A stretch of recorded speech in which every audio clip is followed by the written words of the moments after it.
Carpenter, whose letter was read by Hildy Angius. I'm here today to make some corrections to the record from the November 6th meeting. Thank you, Supervisor Angius, for reading that into the record.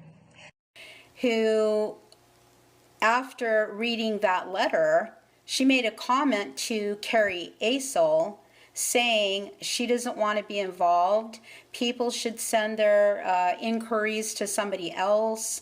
I know that our district director, Valerie Medina, sent a letter to you stating that I want but it has to go through the party chairwoman. That's just the process. I don't want to be in direct with notification with the district directors, the PCs. That's not my job.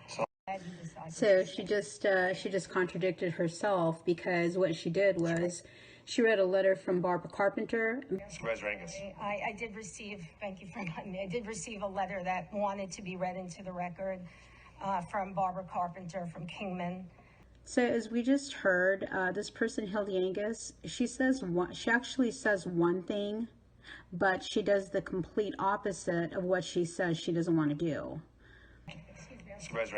I did receive, thank you for reminding me, I did receive a letter that wanted to be read into the record from Barbara Carpenter from Kingman. Valerie Medina sent a letter to you stating that I want but it has to go through the party chairwoman. That's just the process.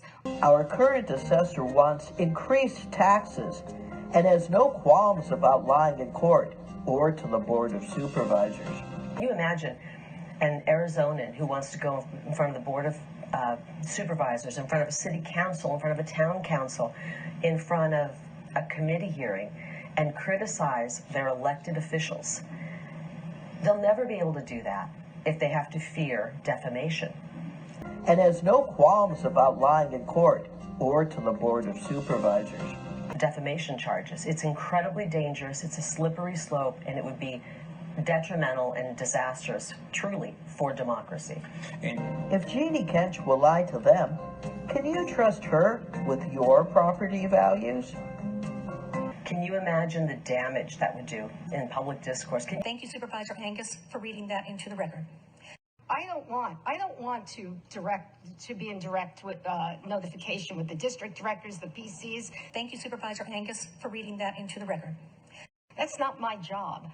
That's not my job. That's not my job. So what she did was she read Barbara Carpenter's letter, but she shot Carrie Asel down, because that's what she does. Whatever benefits Hildy Angius, she'll go for. Whatever doesn't benefit her, she will reject it, and she will reject it in a very strong manner, showing herself to be a very biased person. Hildy Angius actually wants to have it both ways.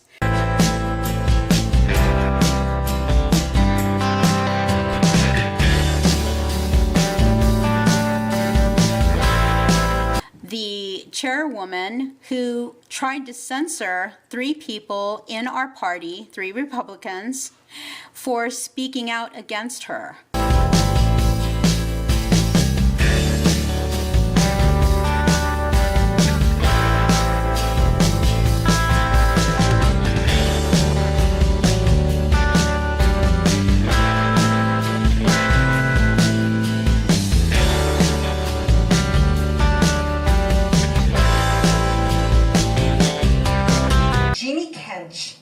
Is the best GOP chairwoman we have ever had, and she's under attack by our own party.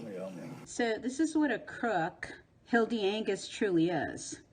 She goes up into a crowd of people and speaks in front of a group of people and tells them that Jeannie Kench, the chairwoman, is the best chairwoman she has ever come across in her career, but she fails to tell the crowd of people that the reason why the Republican Party is attacking Jeannie Kench is because Jeannie Kench filed 3 illegal workplace harassment injunctions against her own party members.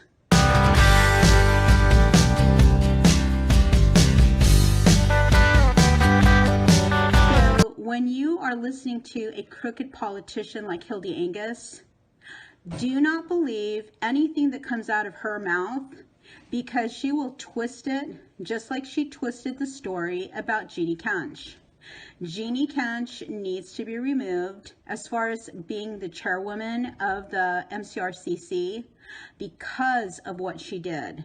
She took her own party members to court to have them silenced, therefore violating the United States Constitution and specifically the First Amendment. Can you imagine the damage that would do in public discourse? And that's what this person right here stands for herself. She stands for censorship. Ask people what they stand for. And she wants to be a senator. Yeah, in my book, that's pretty insulting. There's absolutely no way any freedom-loving American citizen should ever support somebody like this person. My opinion. Talk about misinformation on the Republican Party. Everything's on tape, video.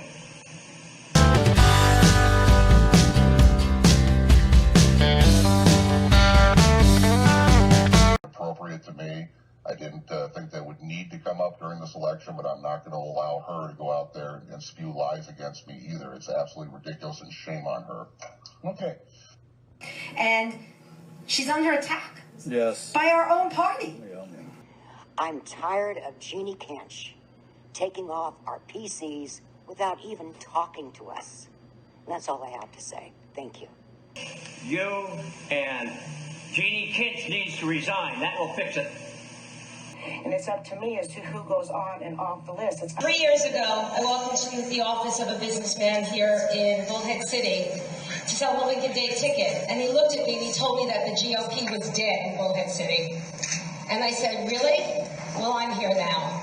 And that man looked at me and he laughed in my face. Now, I'm never the smartest person in the room.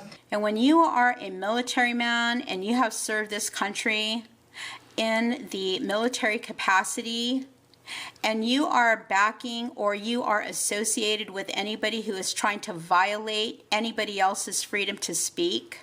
People want to be elected because they want to be something. Yeah. So just be careful about that and Yep. ask people what they stand for.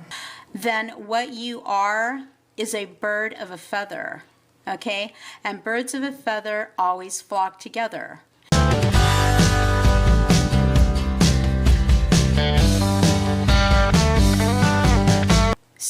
So much for this person's patriotism, so much for this person's freedom. I see he wears an American flag on his lapel. Well, you know what? You can't have it both ways. You are either for America's freedoms, or you are going to stand with people who are trying to violate American citizens' freedom to speak. And we're not against dissension and free speech, but we're against tearing down what's already there. But we have Travis Lingenfelter here. He's currently the chairman of the Mojave County Board of Supervisors. I'm going to call him up a little later. We're pretty much cut from the same cloth. With this team, with Leo Biasucci and John Gillette, and with Sonny there. Who's going to take your spot in Bullhead City? Is someone going to run for that? Well, Grace Hecht is here, and she's running. And there's another person, but that's why Sonny endorses me, and so does John and Leo. What's their platform? What's their experience? So I want to bring up Travis Lingenfelter, because we are having battles at the county. Up to us, it's the First Amendment, freedom of speech, freedom of assembly, I'm here today to make some corrections to the record from the November 6th meeting. Thank you, Supervisor Angius, for reading that into the record. That's not my job. That's not my job. That's not my job.